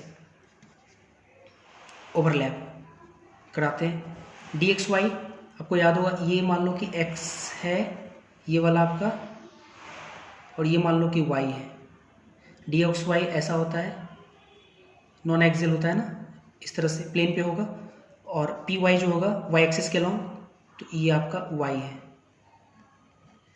और इंटरन्यूक्लियर एक्सिस क्या माने हम लोग, X एक्सिस, ठीक है। दो तरीके से कॉम्बिनेशन हो सकता है, पहले तो ये देखते हैं कि एक तो सेम फेज, एक तो अपोजिट फेज, ये तो होगा ही।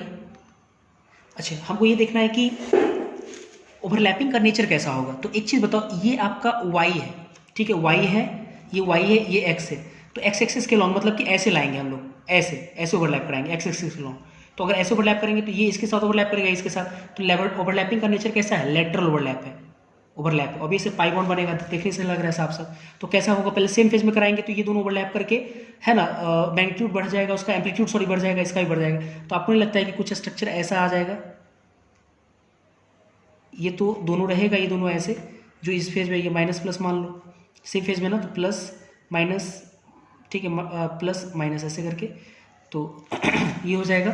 और इन दोनों कॉम्बिनेशन के कारण ये एम्पलीट्यूड बढ़ेगा तो प्लस ये वाला, और नीचे वाला ऐसे मान लो कि माइनस, ऐसा स्ट्रक्चर बनेगा नहीं। अब देखते हैं इसमें ज़रा, ये स्ट्रक्चर हो गया। इसमें क्या होगा कि रिपल्सन होगा, तो रिपल्सन की वजह से ये दोनों छोटा होगा, आगे बड़ा हो जाएगा, तो कुछ ऐसा हो जाएगा,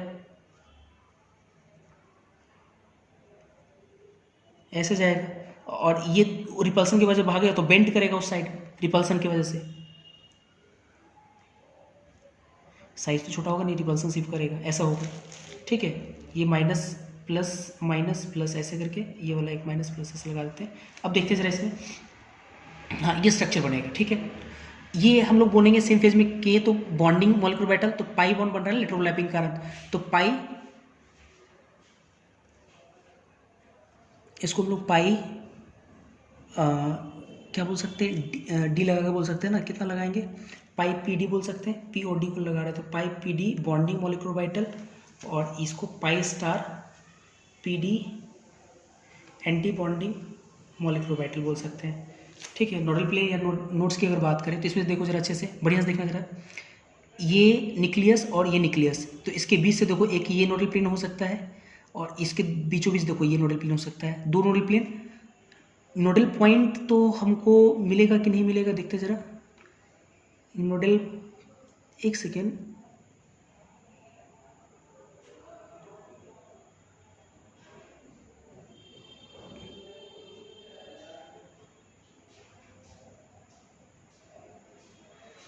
सॉरी, ये जो आपका होगा ना, ये वाला, ये नोडल प्लेन जरूर है, क्योंकि बीचों बीच पास कर रहे हैं ये और यहाँ पे है, लेकिन जब हम यहाँ से पास कर रहे हैं तो वो इंटरन्यूक्लियर जोन थोड़ी हो पा रहा है, दोनों के बीच का एग्जैक्टली नहीं, तो इसलिए इसको हम लोग क्या बोल सकते हैं, एनपी बोल सकते हैं, नोडल पॉइंट बोल सकते हैं।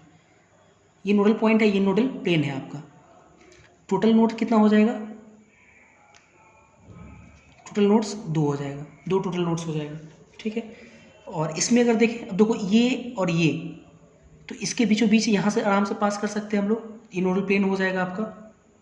ये देखो बीचों बीच यहाँ से, ये तो क्लियर दिख रहा है, देखो बीचों बीच आराम से चला जाएगा, इसके बीचों बीच यहाँ से रिपल्सन की वजह से एकदम बीच से चला जाएगा, तो ये नोडल प्लेन मिल गया।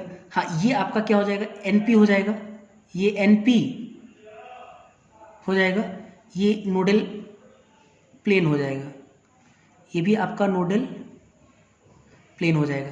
तो नोडल प्लेन का संख्या 2, नोडल प्लेन 2, और टोटल अगर हम लोग नोड्स की बात करें तो 3 आएगा, ठीक है। ऐसे करके और देख लेते हैं, H D X Y P X, internuclear axis अगर मान लेते हैं एक्स एक्सिस है, ओवरलैप कराएंगे तो एक्स वाई, तो इसको मान लेते हैं एक्स है ये आपका मान लो वाई है, तो डी एक्स वाई है, मतलब कि नॉन एक्सियल, ऐसे ये एक्स ये वाई, और ये आपका क्या है, एक्स है, ऐसे ये एक्स है, जेड परपेंडिकुलर है। तो अगर हम लोग परपेंडिकुलर इसको अगर लाएंगे, ठीक है, अगर परपेंडिकुलर लाएंगे किसके अलॉन्ग, इंटरन्यूक्लियर एक्सिस एक्स है, ठीक है, ये एक्स ये वाई जेड, तो अगर हम लोग इंटरन्यूक्लियर एक्सिस सॉरी एक्स है, तो अगर एक्स के एक्सिस के अगर ऐसे लाएंगे तो ओवरलैपिंग जो होगा, इंटरन्यूक्लियर एक्सिस जो एक्स हम माने, अगर ओवरलैपिंग होगा तो anti bonding sorry non bonding molecular orbital का फॉर्मेशन करेगा। वो देखने से ही क्लियर लग रहा है, क्योंकि ओवरलैप किसी खास तरीके से हुआ ही नहीं, एक्सियल या लेटरल होता तब ना हम बोलते हैं ऐसे ओवरलैप हो रहा है, तो नॉन बॉन्डिंग मॉलिक्यूलर ऑर्बिटल का फॉर्मेशन होगा, ठीक है। एच आई, ये 2016 में पूछा गया है, एडवांस 2016 में जो मैं अभी करा रहा हूँ, वो D X Y plus D X Y, अगर इंटरन्यूक्लियर एक्सिस आपका एक्स रहे तो कैसा ओवरलैपिंग होगा, ठीक है। देखते हैं जरा इसमें डी एक्स वाई, तो तो ये x मान लो, ये y मान लो, नॉन एक्सियल ऐसे, और ये एक्स वाई, ये भी आपका x, ये y ऐसे लगाए, और इंटरन्यूक्लियर एक्सिस क्या है आपका है x है, मतलब ये ऐसे करा रहे हैं, तो ऐसे कराएंगे तो ये इसके साथ करेगा, ये इसके साथ करेगा, तो कैसा ओवरलैपिंग है, लेटरल है। अब इससे पाई बॉन्ड बनेगा। हम लोग दो फेज में इसको कर सकते हैं, same phase a plus B, opposite phase a minus B. तो सेम फेज में अगर करेंगे तो आपको नहीं लगता है कि ऐसा कुछ स्ट्रक्चर बनेगा,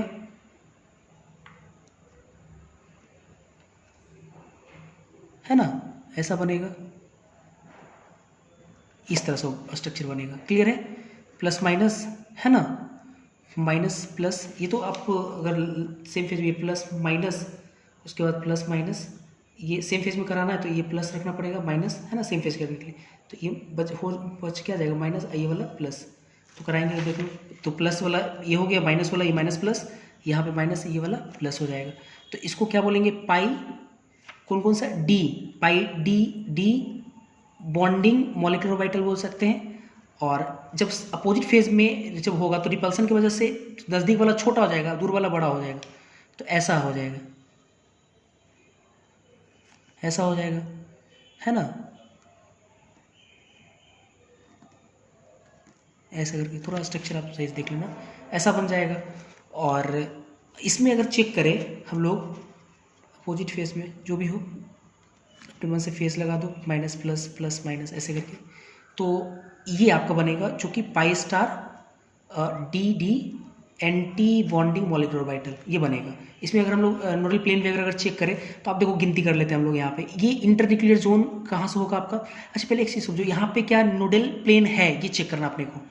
तो नोडल प्लेन, तो हमको लगता है बीचों बीच ये वाला आपका नोडल प्लेन है, ये वाला, ये आपका नोडल प्लेन नहीं होगा। सोच कर देखो, ये बीच नहीं है, एग्जैक्टली बीच नहीं है, इंटरन्यूक्लियर जोन नहीं है, ये नोडल पॉइंट होगा, एनपी होगा, ये भी आपका क्या होगा, एनपी होगा, और ये आपका क्या होगा, नोडल प्लेन होगा।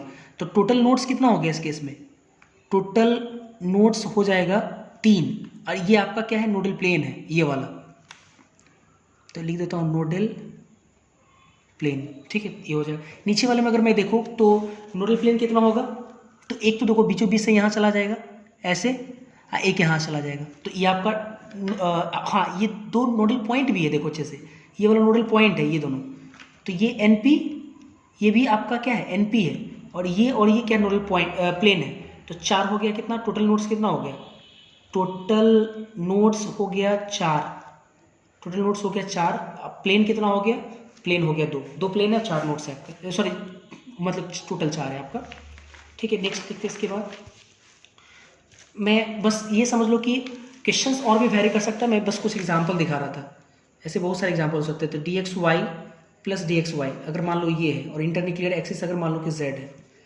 ठीक है, ओवरलैप कराते हैं, तो डी एक्स वाई, ये एक्स, इसको वाई मान लो, नॉन एक्सियल डी ऑर्बिटल होगा, ऐसा होगा स्ट्रक्चर, ये आपका एक्स, ये वाई, ये भी नॉन एक्सियल डी ऑर्बिटल होगा, और इंटरन्यूक्लियर एक्सिस क्या है, जेड है, जेड है, तो मतलब दोनों को ऊपर से कराना होगा, तो सेम फेज में कराएंगे एक बार अपोजिट फेज में, तो ए प्लस बी। आपको नहीं लगता है कि जो ओवरलैपिंग का नेचर होगा वो सुपर इम्पोजिबल होगा, सुपर इम्पोजिबल ओवरलैपिंग होगा, सुपर इम्पोजिबल अगर ओवरलैपिंग होगा तो ऑब्वियस है डेल्टा बॉन्ड का फॉर्मेशन होगा, डेल्टा बॉन्डिंग मॉलिक्यूलर ऑर्बिटल बनेगा, ठीक है, और है ना डेल्टा बॉन्ड। तो नोडल प्लेन कितना होगा, मैं इसको स्ट्रक्चर नहीं बना रहा हूँ क्योंकि थोड़ा कॉम्प्लेक्स रहेगा, 3D में ज़्यादा समझ में आएगा, ऐसे नहीं जाएगा समझ में, तो सीधा सीधा हम नोडल प्लेन की बात कर लेते हैं। इसमें नोडल प्लेन कितना, नोडल प्लेन इसमें कितना बनेगा, जब सुपर इम्पोज कर जाएगा तो इसका सबका मैग्नीट्यूड बढ़ जाएगा, एम्पलीट्यूड बढ़ जाएगा, तो एक तो नोडल प्लेन ये वाला हो जाएगा, एक नोडल प्लेन यही हो जाएगा, क्लियर है ना, तो 2 नोडल प्लेन मिल जाएगा आपको, ठीक है, नोडल पॉइंट मिलेगा नहीं इसमें। और अगर हम लोग अपोजिट फेज में अगर कराएंगे, ए माइनस बी अगर कराते हैं, तो delta star anti bonding molecular orbital बनेगा, और इसमें नोडल प्लेन की अगर हम लोग बात करेंगे तो इसमें 3 मिलेगा आपको। कैसे, थोड़ा समझो। रिपल्सन होगा ना, तो रिपल्सन की वजह से होगा क्या कि बिल्कुल एक दूसरे के अपोजिट भागेगा, अपोजिट। तो जो अपोजिट भागेगा तो एक तो आपका ये हो गया, एक ये हो गया, और एक बीचों बीच हो जाएगा, बीच से भी पास कर जाएगा, क्योंकि ओवरलैप कर गया, सॉरी ओवरलैप हुआ नहीं, ठीक है। तो नीचे से बीचों बीच क्या हो जाएगा, आपका खाली स्पेस रहेगा, एक बीच से पास करा देंगे। लेकिन इस केस में क्या होगा, जब सेम फेज में कराएंगे तो दोनों ओवरलैप कर जाएगा एक दूसरे से अच्छे से, और ओवरलैप करने की वजह से बीच में आपको स्पेस बचेगा नहीं, तो जो भी होगा एक एक्स एक्सिस के अलॉन्ग, एक वाई एक्सिस के अलॉन्ग मिलेगा। लेकिन इसमें एक्स वाई एक्सिस के अलॉन्ग मिलेगा, और साथ ही साथ एक एक्स वाई प्लेन भी मिलेगा। क्लियर है यहाँ तक? तो ये 3 तरह का आपको प्लेन मिल जाएगा, ठीक है। अब क्या करते हैं, इसके जितना भी हम पढ़े हैं उसको हम समराइज करते हैं एक बार, ठीक है। इसको समरी देखते हैं हम लोग। समरी जैसे सिग्मा पाई डेल्टा, ओवरलैपिंग हम लोग एस एस के बीच करा सकते हैं, एस पी के बीच करा सकते हैं, पी पी के बीच करा सकते हैं, पी डी के बीच करा सकते हैं, और डी डी के बीच करा सकते हैं, ठीक है। इतनी तरह से ओवरलैपिंग हो सकता है। और इसको हमको देखना है कि ओवरलैपिंग से किस किस तरह का बॉन्ड बन सकता है। तो एस एस ओवरलैपिंग कारण सिग्मा तो कंफर्म है, सिग्मा आपका बनेगा, ठीक है। पाई कभी नहीं बन सकता है, डेल्टा कभी नहीं बन सकता है, क्लियर है। एस और पी को ओवरलैपिंग से सिग्मा बन सकता है, पाई कभी नहीं बन सकता है, डेल्टा कभी नहीं बन सकता है, बिल्कुल। पी से सिग्मा भी बन सकता है, पाई भी बन सकता है, और डेल्टा आपका नहीं बनेगा, क्योंकि डेल्टा हाइयर एनर्जी का बनाता है, तो दिमाग में आया होगा। पी और डी, तो पी और डी देखो, पी और डी एक्सियल ओवरलैपिंग करेगा तो सिग्मा बना सकता है, लेटरल भी कर सकता है तो पाई बना सकता है। डेल्टा ये नहीं बना सकता है, क्योंकि पूरे सुपर इम्पोजन होना चाहिए, तो पी डी के साथ तो सुपर इम्पोज कर नहीं पाएगा, डेल्टा नहीं पाएगा। डी डी से सिग्मा भी बन सकता है, पाई बन सकता है, और डेल्टा ही बन सकता है। सबसे इंपॉर्टेंट बात डी में, कि डी भी तो 3 तरह का होता है, तो डी में कौन कौन सा, D X Y, D Y Z और डी जेड एक्स, ये तीनों जो है कैपेबल होता है सिग्मा बनाने के लिए, पाई बनाने के लिए और डेल्टा बनाने के लिए। तीनों चीज़ बना सकता है, ये डेल्टा ही बना सकता है, नहीं सॉरी, सिग्मा नहीं बना सकता है, क्योंकि सिग्मा इसलिए नहीं बनाएगा क्योंकि एक्सिस के लॉन्ग नहीं है, नॉन एक्सियल है। तो पाई बना सकता है, डेल्टा बना सकता है। अगर हम इसमें D X square minus Y square की बात करें तो देखो ये सिग्मा बना सकता है क्योंकि एक्सिस के लॉन्ग है, पाई नहीं बना सकता है, ठीक है। और डेल्टा बना सकता है, ये डेल्टा बना सकता है, D X square minus Y square, D X square minus Y square दोनों को सुपरपोज करा दे तो। और डी जेड स्क्वायर जो होगा ये सिग्मा भी बना सकता है, पाई लेटरल ओवरलैपिंग हो नहीं पाएगा, बीच में डिस्क आ जाएगा तो ये नहीं बन सकता है, और डेल्टा भी नहीं बन सकता है क्योंकि बीच में डिस्क आएगा तो पूरी तरह से ओवरलैप नहीं कर पाएगा, तो ये बना सकता है। ये पहले ही मैंने कंक्लूजन कराया, तो आज के लिए इतना ही, फिर अगले क्लास में लोग देखते हैं। एक बार मैं आपको छोटा छोटा 3-4 सेकंड का हर वीडियो दिखा देता कि आप उसका स्क्रीनशॉट ले सके।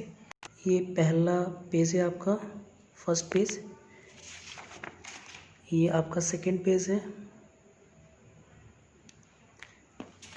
ये आपका थर्ड पेज है,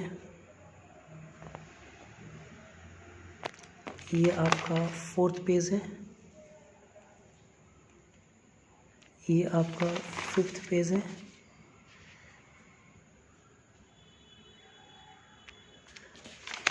ये आपका सिक्स्थ पेज है, और ये आपका 7th पेज है। तो इसी के साथ ये ख़त्म होता है।